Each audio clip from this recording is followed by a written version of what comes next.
Hello, Reagan. Good to see you again. We're going to do our final coaching today. So I'm going to ask you a couple of questions and kind of do some follow-up from our first video. So just to kind of cover some of the ground rules. Again, remember this is a very trusting environment. I'm here to help you realize some of your potential. And as you begin this journey into education as a pre-service teacher, I know you've been working on some activities and some assignments. And so we're going to discuss a couple of those today and have the opportunity if you'd like for me to assist you in any way, if you have any questions.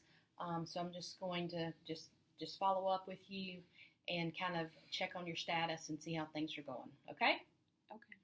Okay, since the last time we talk to me a little bit about what changes or coursework requirements that you've been exposed to. What are some challenges that maybe you have faced from some of your classes that you're enrolled in this semester? I've been working on a website creating different lesson plans, and that's been a learning curve for me. Okay. Well, tell me a little bit about why it's been a learning curve. I've never really been exposed to it before, so it's kind of different.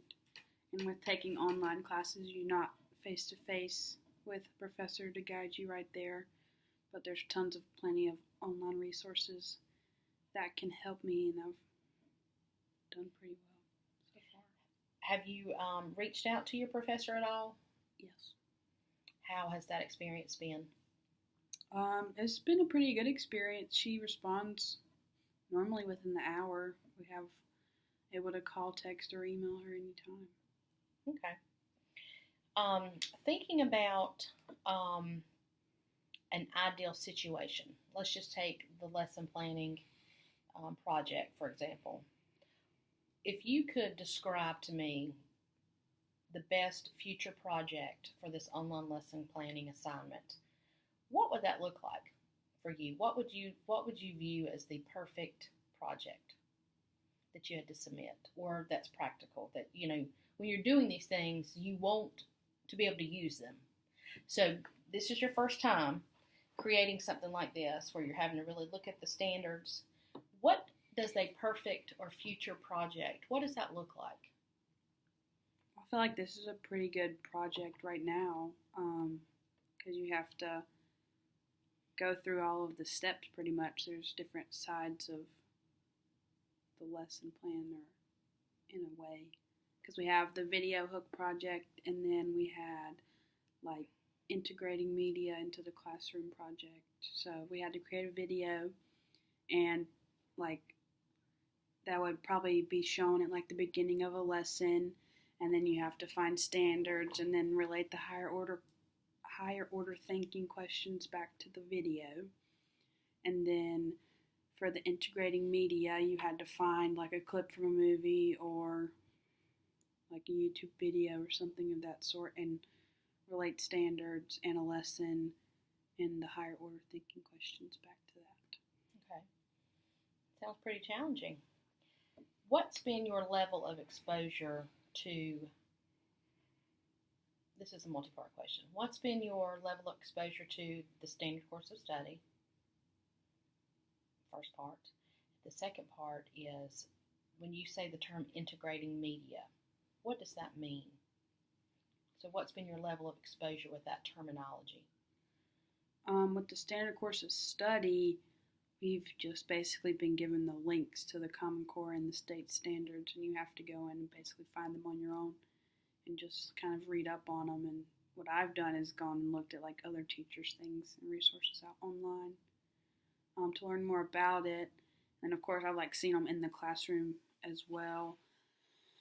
But integrating media, really, I mean, this class is like technology, basically technology in the classroom. So integrating media, like mine, was like the Lorax, and I would read the book, and then I show videos from the actual movie to kind of relate the two. So there's a different like visual picture for the students to see. Okay. How do you know what should be in a lesson plan? I don't really know. Okay, and that's a very honest answer. I'm just curious. Well, I took first semester when I took North Carolina history. We had to do this big final project about. We were assigned a topic, and then we had to do multiple lesson plans. Like I think it was almost like 20 lesson plans, and it was the 6-point lesson plan. I think is what it was called. Mm-hmm. And basically, you just kind of thrown it to the wind and did it. And the way I learned was by watching older, like juniors and seniors who were in my group. They kind of guided me along the way how to do it. But now, I mean, kind of on my own, just making. Okay. So, on your comfort level, if you had to say 0, not very comfortable on the idea of lesson planning and constructing a lesson, from 0 not being comfortable and 10 feeling like, oh yes, I'm a master, where would you rate yourself? Probably like a 5. Probably like a 5. Okay. Those are some areas that I will make a note of, and so we can continue the coaching for lesson plan development. I think it might be a little beneficial to you to have some background on lesson planning and the purpose and why it's important, what really should be in there. So I will certainly make a note of that. Okay, and you kind of shared with me a little bit about what you've done similar to this. Based on the work that you've created, what do you think others would say about it?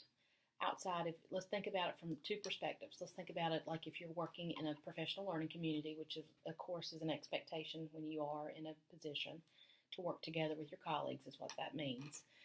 So what would your peers, your professional peers say on what you've presented or what you've created for your assignment? And then what do you think seasoned educators would say? So think about people that are in your pre-service. What would they say? What would be the feedback? Think about what your career or seasoned teachers, what kind of things would they say? And then think about what your professors or cooperating teacher would say. I feel like my peers would probably think it's pretty good because we really don't know what exactly needs to go in a lesson plan or a lesson. Seasoned teachers would probably say, like, the backbone's there, it just needs some more meat on it. And then my professor, it seems like she kind of just goes by the rubric and doesn't really, like, she appreciates the backbone. I mean, she gets that it's our first time doing it. Okay. What do you think you would change the next time if you had an option without any feedback? Let's say you're doing your own kind of a self-assessment rubric. If you had that as part of your final project, so that reflection piece, what do you think you would do differently? Maybe go in more depth and add more concepts or parts to my lesson. Back to the standards. Mm-hmm. Yeah, I would agree. I think you're in reviewing your lesson plan. I think there's a good framework there. You've certainly, first of all, found the standards. You've linked it back to the standard course of study and the expectations. You've tried to engage children with different media aspects. There's movement throughout your lesson because we're talking about kindergarten students, correct? That's what your lesson was developed around. So we know some of the developmental needs of kindergarten students, right? Got to have a lot of movement, need some visual direction, less teacher talk, more student activity, okay? So I think you've got some of those elements. And I do think it's something that's a good start and will develop throughout your understanding of lesson planning, higher order thinking, that reflection piece, and student engagement. So that's certainly an area that we can work on. Okay, kind of shifting gears a little bit. So we've talked a little bit about the lesson planning. We know that's an area. Outside of the lesson planning, what is it, if you're talking about a 6-point lesson plan, do you remember the elements from that 6-point lesson plan? No. There's usually like an introduction, right? Do you remember that piece? So you've got that. Why do you think an introduction is important, even for 5-year-olds?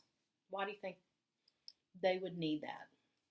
Relating back to like the video hook, I mean, that was like to get their attention and basically to jumpstart your entire lesson. Okay. Do you think it's also important to explain to kids what they need to learn? Yes. Okay, so that would do you see how that piece, maybe you could develop that a little bit more? Mm-hmm. So explain to them, even at 5, say, here's our purpose for learning today. You could tie that in a little bit to the hook, right? Mm-hmm. Okay, so that's one piece of feedback that I noted that you could do. I think you could have more movement in the critical thinking, higher order thinking activities. I think sometimes we think it has to be a product, but kids can get up. You can have centers. You can have rotation spaces. They could work with a neighbor. They could, rotate through any of the adults or folks in the room to help you. So there's kind of that meat of it right there. Okay. How are you going to gauge student learning? Is that something that you've thought about as part of your lesson plan? No. Okay, do you think that's an important element? Yes. Why is that important?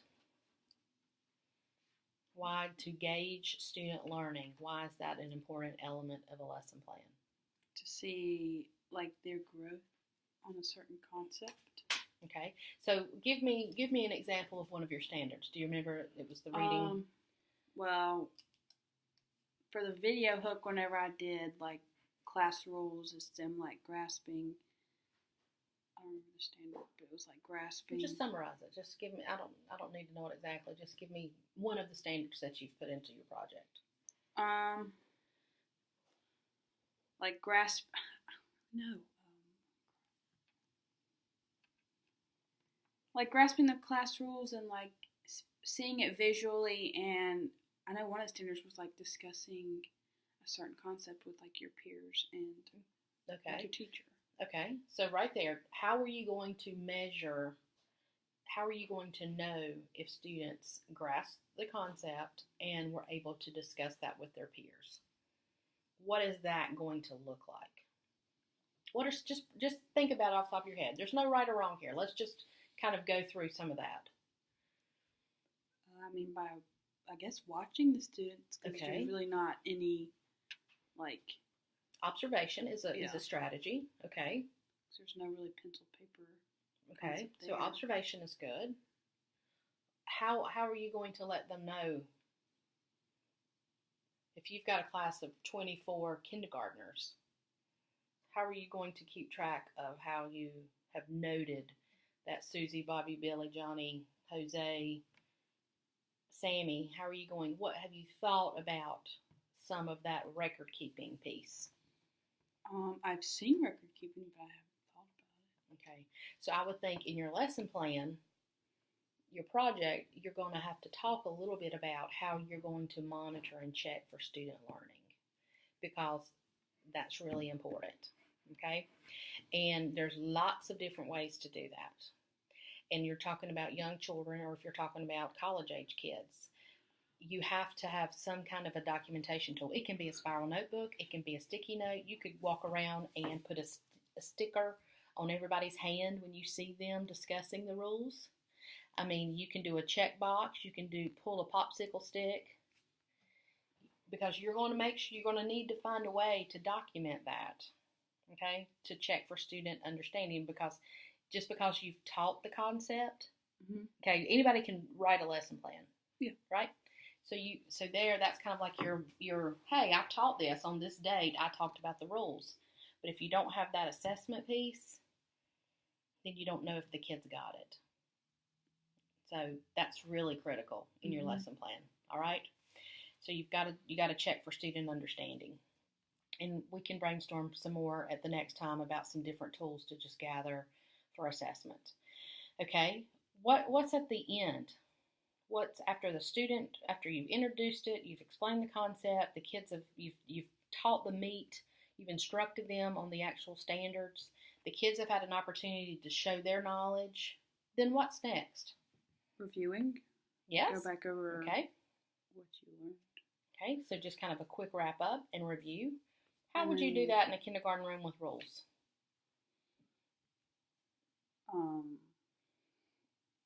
how did you introduce this again in the video? In your video, what did you use? I use monsters. You used monsters, like cartoon monsters. Yeah. Okay. What were they doing? They had to realize if they were given a concept. It's like what they were doing right and what they were doing wrong, and you had to say like yes or no. Okay. So do you think you could do, even to check for student understanding before you do the review? I mean, you could even have like little thumbs up, thumbs down. Mm-hmm. You know, you could give them a little token, you know, a little manipulative of some sort, you know, red or blue, yes or no. Okay, so then at the end, when you're reviewing, how are you going to do that? Do you think you could popcorn the answer around the room and just kind of check for understanding now that you've kind of looked at it collectively, but then just kind of narrow back in on maybe some kids you didn't get to see, yeah, or kids you weren't sure of? Mm-hmm. Okay, do you see how that's kind of bringing that back full circle? And then what's the last piece of it? Maybe introducing the next concept. Okay. I think that something crucial that I think a lot of pre-service and beginning teachers miss, after you've done that and then it's at the end of the day, this is more for you. What should you do at the end of the day? Looking collectively at your lesson plans and your successful day, or where do you need to go tomorrow, the next day, before you introduce a new concept? Review again? Reflection. I'm going to give you a hint. No. Reflection. Do you see in this assignment, mm-hmm, I think you need to add an element to that, because I think as educators, that's a critical piece. So for example, when you're working on your lessons, you don't do them all every day. You're tweaking them for the next day. Okay. Mm-hmm. And why do you have to do that? So you can keep top of the standards. So you can keep on top of the standards. And how do you, if you don't assess and you don't gauge student understanding, how do you know that you're ready to go on? Because it's not about barreling through the standards, right? Mm-hmm. It's about student learning. Mm-hmm. And sometimes we get confused, or we forget that. We want to go just, oh, I've covered this, because we have things called pacing guides, mm-hmm, and your schools have expectations, and the state have expectations. But we have to stay within that, okay? We have to be mindful of that. We have to check for student understanding, and I think the reflection is crucial. And that's really more for the adult, mm-hmm, for you as the teacher, as opposed to the kids. Now, I do think student reflection is good. What are some ways 5-year-olds can self-reflect? I don't really know. Okay. What about, I know you have, one of the concepts is centers or stations, and not that you'll all, 5-year-olds are not proficient in writing or reading, but could they not visually depict their understanding? Could they then say, could they not reflect, now you've assessed them, whole group kind of, mm-hmm, through your observations or your anecdotal notes, and then you kind of reviewed a little bit, but then can you not have an evidence or a piece have the student reflect on his or her understanding, even at 5? Mm-hmm. Do you see the value of that? Yes. As opposed to just saying, okay, I taught the rules on Monday, we're masters on Tuesday. Do you think all your students are going to be masters on Tuesday? No. So you're going to have to do some what? Reflection and reteaching. Yes. Okay. So it's kind of an ebb and a flow. You're introducing new, but you can't ever totally forget the ones who don't get it. Okay? Yes. So that's important.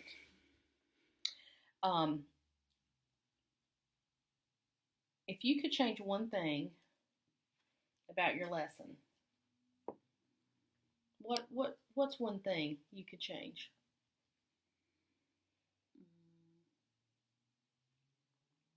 Just some things that we've talked about. Just like going back and reflecting and just adding on more. Because like I said, I had like the backbone, but I need more meat on it. Okay. And you should really kind of obviously go to the standard, okay? Mm-hmm. But then you got to have a way to assess and check for student understanding. Yes. Okay, it's not about the fluff of the activity. Mm-hmm. That's important. You need to have something that's engaging and having kids do the work. But the big piece in lesson planning and teaching is the student understanding part. Okay? If you're not doing that, then you don't have a good gauge on where to go. Where to go, what to do, how to proceed. Okay? Now, is there anything else? I know we've talked about lesson planning for about 20 minutes and the importance and just some feedback on lesson planning. Do you have any other areas from your coursework or anything personally that you would like to work on? I don't really know. I mean, think about it. Okay, let's think about, like we talked a little bit last time, interactions with parents. I know that's an area that you mentioned. Mm-hmm. How do you work, with peers? How do you, maybe it's just reflection. How do you become a reflective educator?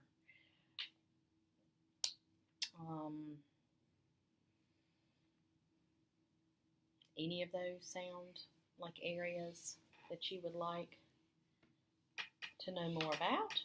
Or what's another way or something different that you might want to do or learn more about? How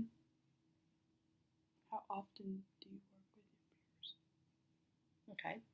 I think, sometimes in some situations, you're a singleton. You're a single person, like a singleton in a school. Mm-hmm. So, for example, I think you're doing special education, correct? Mm-hmm.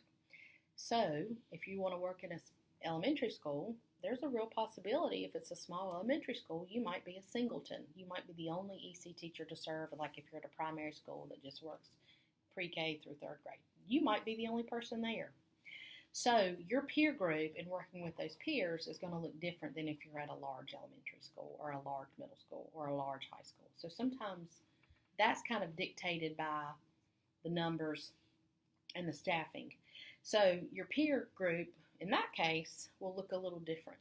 Mm-hmm. It's highly critical as a special educator to collaborate and plan with general education teachers. Even though special educators work with typically small groups or push in, co-teach, pull out, resource. I mean, there's a whole gamut of things that you do, and all that's driven by the student IEP, not the master schedule of the school. So your schedule and your ability to be flexible is really critical because you might pull a small group for resource. You might push in and co-teach with a second grade teacher. You might do some one-on-one consulting with two students who's based on their IEP needs. Of course, then you're working with parents from all levels, from pre-K to third grade. I'm just using that primary school as an example. So your peers look different. I think it's important, certainly, to plan with your general ed folks. If you're not a singleton in special ed, then you will certainly rely on them. Most school systems and school districts have partnered up, folks from like a central office or a district office that can come and be that support person because special ed is ever changing. And just to make sure current of laws and new policies. So I think your peer group could also be some central office folks or some teacher leaders in the special ed realm. What I do think is highly critical is that you reach out and you collaborate with them. Even if you feel like you're kind of getting pushback sometimes from general ed, you kind of have to lead the charge on that sometimes because the pace and the rigor of a general ed classroom cannot be duplicated by one person, okay? It's hard to be the master of kindergarten, first, second, and third grade curriculum, right? Mm-hmm. And if you're a general ed teacher, you're assigned to one grade level. So you have to master one standard course of study. But if you're the special educator, you have to have working knowledge of all of those. And you have to see the spiraling of the curriculum. You have to know, what does it mean to be a first grader? What does it look like to be a second grader? And with the reality of where the student is and meeting his or her needs based on the IEP, okay? So I think planning with those people is extremely important and highly valuable, especially as a new novice beginning teacher. Okay, cannot be replaced. Mm-hmm. Sometimes I think that's to the detriment of our beginning teachers. You know, they kind of wait on somebody to help them instead of having that voice. So I think that's highly important and really vital to your success. So I think a little bit about that. Anything else?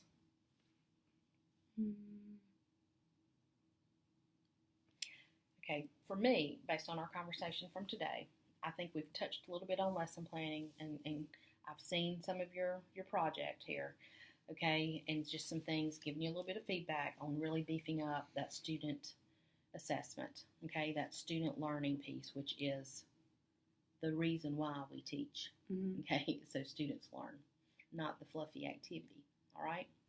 And then, so I think that's an area for us to revisit. It's the lesson planning, looking at some critical thinking, looking at how to structure that so we really get the most out of the student learning. And I think that reflection piece for you as an educator, how does that reflection from the day drive your instruction for tomorrow? Mm-hmm.